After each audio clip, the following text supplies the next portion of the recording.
My name is Patrick Nwezeh, also known as Paddy. I run this art gallery, as you can see, by the grace of God.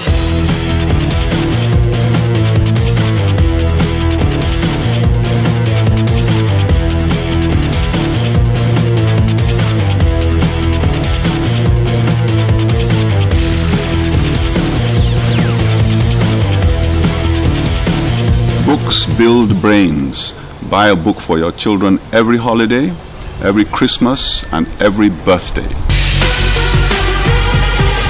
Book TV, liberating the future. I was largely influenced by my mother, who is an artist. Her drawings when I was a child, when I was very tender, inspired me a lot. I began to draw from the age of 7. Then my mother was in teachers training college. So then she had done a lot of drawings in the house, which inspired me, and I began to draw from that moment. My major influences: the society, my faith. These are the major things that influence my art. I was challenged a lot by the society while I was growing up. A lot of things seemed difficult while I was growing up. I really like to meet people and go to places people think are not easy to penetrate. So at a very tender age, I began to do portraits. I like to do portraits a lot. Portraits of notable people in the society, like politicians, religious leaders. I've done a lot of portraits in the past, and I still do a lot of portraits now. I did a portrait of the former secretary to NNPC, Chief Saint Anthony. I did a portrait of the former DG of Securities and Exchange Commission, Suleiman Danusa. I've done portraits of a lot of people. I've done a portrait of Chief Afe Babalola. I've done a portrait of Chief Tokumbo Omishore. I've done a portrait of Alaafin Oyo. I've done a portrait of the governor of this state, Ajimobi. So I like to meet people and do portraits of people, because in the Bible account of creation, God created the heaven and earth, created animals and plants, created the sun and the moon, and then gave dominion to man. So the most important creature of God on earth is human being. And that is why I like to paint people. That's why I like to paint people.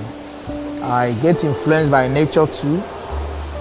And then I like to, express my faith in my paintings too. You can see right up there on that table is about what I believe.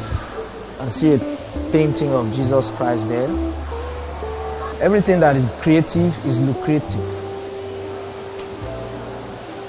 Creative in the sense that,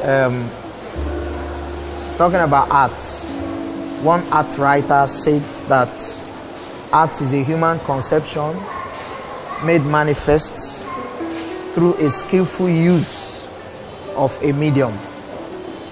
So in that definition, you find conception, idea. If you have a good idea and you have the skill to express it, and when thus expressed, it impresses people and people come to patronize you. So I can say that art is very lucrative. Writers use letters when writing. And artists or painters or sculptors use forms and shapes when painting or sculpting. And then a writer can use thousands of letters, to say one or two things about a person. And that book can be voluminous, be a large book, but a painter or a sculptor using colors, using materials, can do that figure, that person. That's why I say that a picture tells 1,000 stories. There are a lot of stories contained in a picture which cannot be contained in a book. So they are related, and there are also differences.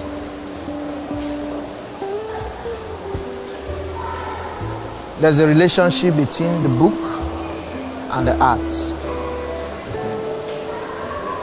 In a book, for instance, a writer writes, and at some point the writer feels that all the writings are not enough to convey the message in the book. So he employs the use of illustrations. He writes along with illustrations, drawings, paintings of the subjects that he has written in the book. Art appreciation is still very low in Nigeria, in the sense that, in Africa generally, in the sense that artists don't get the kind of patronage they deserve. For instance, when people come to buy our paintings, they don't really want to pay much to get a piece of artwork. As much as they want to pay to get an automobile product in an auto market. Somebody goes to an auto market with 45 million naira in his pocket just to buy a Range Rover Sport Jeep. When it comes to that kind of thing, I know of a person who bought a Range Rover Jeep, and a week after, the Jeep was involved in an accident, and the millions he spent buying it went like that. But a painting that you can hang in your house, which can last for years, people in this area, they just want to part with a peanut to get it. So it's one of the challenges artists face here. Yes, art appreciation is low here, but people are waking up to the fact that they really have to and need to appreciate art for what art is. Art plays a large role in our society. When you look at artworks, art tells history. There's history, historical stories that you get to know in art. When you look at artifacts from the ancient Benin culture, artifacts from ancient Ife culture, it tells you about the past, in this part of the world, how it was, how people led their lives at that time. So when you are getting a work of art in that regard, it really deserves a fortune. But I believe that in no time from now, people will understand and begin to patronize art. But on the other hand, I will confess that art patronage here is on the positive side. A lot of people come around the gallery and they like what we are doing here, especially the live sketches that we do for people. A lot of people feel that they don't know they can sit down and get a sketch of themselves within minutes. So when they come around and see it, they like it, and they come to patronize us. I train students here. I have trainees here. People I'm training. I organize a drawing competition monthly, but for some time now, it's not been, monthly. It's bi-monthly now because I have been the one, organizing it, with the hope that, someday, somebody who is like-minded, who shares the same vision, will come in to sponsor it, and then that way we can make it a big event. So, through the drawing competition, I try to encourage upcoming artists, who have the talent of art, but for one reason or the other, they are not really developing it. There are a lot of homes whereby the parents, because they don't know how far their children can go with art, with drawing particularly, so they discourage them. They tell them to read their books instead of drawing. And that way the child loses the opportunity to develop the art in him. So, through the drawing competition, a lot of people have the talent of art, but because they don't know how to make money from art, they decide to go into other areas of life. Some are in the banking industry, some have become, some are lecturers in the university. These are potential artists who have the talent and the skill, but because they don't know how to make money from art, so they abandon art to go for something else. So the essence of the competition is, because during the competition we give out cash prizes. If you come first, you win 50,000 naira. If you come second, 30,000 naira. If you come third, 20,000 naira. So when they hear it, wow, so if I can just draw, I can get 50,000 naira. So it motivates them. They want to come and participate. So we want to use money.